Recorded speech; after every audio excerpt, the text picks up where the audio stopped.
जय हो श्री कृष्ण भगवान। आज सप्तमो अध्याय। सातवां अध्याय भगवान श्री कृष्ण जी ने पितरों की मुक्ति के लिए बताया है। श्री भगवान वाच। श्री कृष्ण भगवान बोले, हे पार्थ, अनन्य प्रेम से मुझ में आसक्त चित्त तथा अनन्य भाव से मेरे प्राण होकर योग में लगा हुआ, तो जिस प्रकार से संपूर्ण विभूति बल ऐश्वर्य आदि गुणों से युक्त सबके आत्मरूप मुझको संशय रहित जानेगा, उसको सुन। श्री कृष्ण भगवान कहते हैं, मैं तेरे लिए इस विज्ञान से तत्व ज्ञान को संपूर्णतया कहूँगा, जिसको जानकर संसार में फिर और कुछ भी जानने योग्य शेष नहीं रह जाता। संस्कृत के श्लोकों का गूढ़ अर्थ कई बार हमारी समझ में नहीं आता, इसीलिए मैंने आपको हिंदी में अनुवाद करके समझाया है।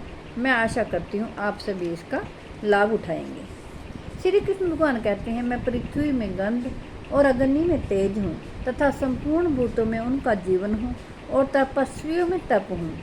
श्री कृष्ण भगवान कहते हैं, अर्जुन, तो संपूर्ण भूतों का सनातन बीज मुझको ही जान। मैं बुद्धिमानों की बुद्धि और तेजस्वियों का तेज हूँ।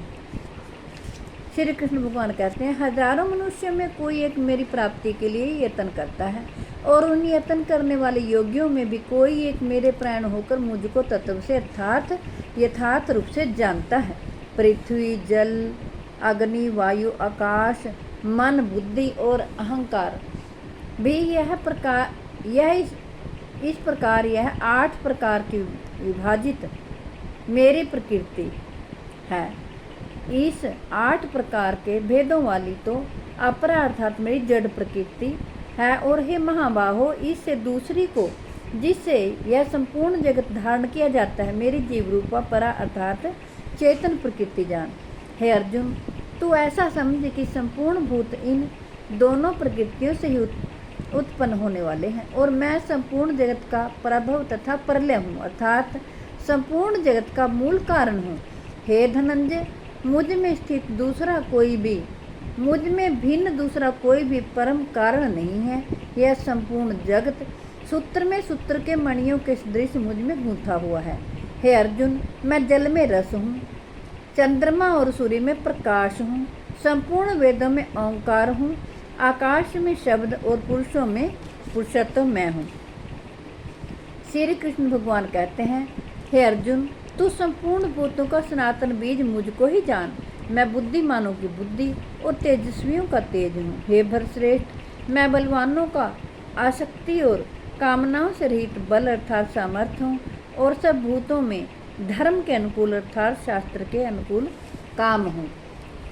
और भी जो सत्वगुण से उत्पन्न होने वाले भाव हैं और जो रजोगुण से तथा तमोगुण से होने वाले भाव हैं, उन सबको तो मुझसे ही होने वाले हैं ऐसा समझ, परंतु वास्तव में उनमें मैं और वे मुझ में नहीं हैं।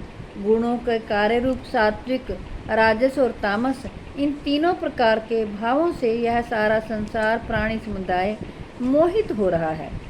श्री कृष्ण भगवान कहते हैं, इसलिए इन तीनों गुणों से परे मुझ अविनाशी को नहीं जानता, क्योंकि यह अलौकिक अर्थात अति दुर्लभ अद्भुत मेरी त्रिगुणमयी माया।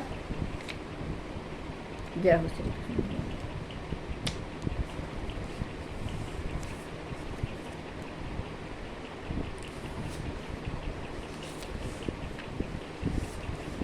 त्रिगुणमयी मेरी माया बड़ी दुस्तर है, परंतु जो पुरुष केवल मुझको ही निरंतर भजते हैं, वे इस माया को उल्लंघन कर जाते हैं अर्थात संसार से तर जाते हैं। श्री कृष्ण भगवान कहते हैं, माया के द्वारा जिनका ज्ञान हरा जा चुका है, ऐसे आसुर स्वभाव को धारण किए हुए मनुष्यों में नीच दूषित कर्म करने वाले मूढ़ लोग मुझको नहीं भजते। हे भरतवंशियों में श्रेष्ठ अर्जुन, उत्तम कर्म करने वाले अर्थार्थी, आर्त, जिज्ञासु और ज्ञानी, ऐसे 4 प्रकार के भक्त मुझको भजते हैं। उनमें नित्य मुझ में एक ही भाव से स्थित अनन्य प्रेम भक्ति वाला ज्ञानी भक्त अति उत्तम है, क्योंकि मुझको तत्व से जानने वाले ज्ञानी को मैं अत्यंत प्रिय हूँ और वह ज्ञानी मुझे अत्यंत प्रिय है। ये सभी उदार हैं, परंतु ज्ञानी तो साक्षात मेरा स्वरूप ही है, ऐसा मेरा मत है। क्योंकि वह मदगत मन बुद्धि वाला ज्ञानी भक्त अति उत्तम गति स्वरूप मुझ में अच्छी प्रकार स्थित है। बहु जन्मों के अंत के जन्म में तत्व ज्ञान को प्राप्त पुरुष सब कुछ वासुदेव ही है, इस प्रकार मुझको भजता है, वह महात्मा अत्यंत दुर्लभ है। उन भोगों की कामना द्वारा श्री कृष्ण भगवान कहते हैं, जिनका ज्ञान हरा जा चुका है, वे लोग अपने स्वभाव से प्रेरित होकर उस नियम को धारण करके अन्य देवताओं को भजते हैं अर्थात पूजते हैं। जो उस काम भक्त जिस देवता के स्वरूप को श्रद्धा से पूजना चाहता है, उस भक्त की श्रद्धा को मैं उसी देवता के प्रति स्थिर करता हूँ। वह पुरुष उस श्रद्धा से युक्त होकर उस देवता का पूजन करता है और उस देवता से मेरे द्वारा ही विधान किए हुए उन इच्छित भोगों को निसंदेह प्राप्त करता है। परंतु उन अल्प बुद्धि वालों का वह फल नाशवान है तथा वे देवताओं को पूजने वाले देवताओं को प्राप्त होते हैं, और मेरे भक्त चाहे जैसे ही भजें अंत में मुझको ही प्राप्त होते हैं। बुद्धिहीन पुरुष मेरे अनुत्तम अविनाशी परम भाव को ना जानते हुए मन इंद्रियों से परे मुझ सच्चिदानंद घन परमात्मा को मनुष्य की भांति जन्म कर व्यक्ति भाव को प्राप्त हुआ मानते हैं।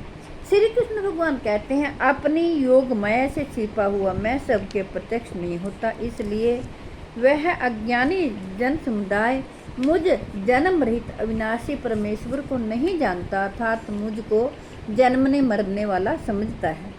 श्री कृष्ण भगवान कहते हैं, अर्जुन, पूर्व में व्यतीत हुए और वर्तमान में स्थित तथा आगे होने वाले सब भूतों को मैं जानता हूँ, परंतु मुझको कोई भी श्रद्धा भक्ति रहित पुरुष नहीं जानता। हे भक्तवंशी अर्जुन, संसार में इच्छा और द्वेष से उत्पन्न सुख दुख आदि द्वंद्व रूप मोह से संपूर्ण प्राणी अत्यंत अज्ञता को प्राप्त हो रहे हैं, परंतु निष्काम भाव से श्रेष्ठ कर्मों का आचरण करने वाले जिन पुरुषों का पाप नष्ट हो गया है, वे राग द्वेष जनित द्वंद्व रूप मोह से मुक्त दृढ़ निश्चय भक्त मुझको सब प्रकार से भजते हैं। जो मेरे शरण होकर जरा और मरण से छूटने के लिए यत्न करते हैं, वे पुरुष उस ब्रह्म को, संपूर्ण अध्यात्म को, संपूर्ण कर्म को जानते हैं। श्री कृष्ण भगवान कहते हैं, जो मनुष्य, जो पुरुष अधिभूत और अधिदैव के सहित तथा अधियज्ञ के सहित सबका आत्म रूप मुझे अंतकाल में भी जानते हैं, वे युक्त चित्त वाले पुरुष मुझे जानते हैं, अर्थात मुझे प्राप्त हो जाते हैं। जय हो श्री कृष्ण भगवान। 7वां अध्याय आपको सुनाया है। 8वें अध्याय का पाठ में कल करूँगी। मैं आशा करती हूँ आप सभी इसका लाभ उठाएंगे। जय हो श्री कृष्ण।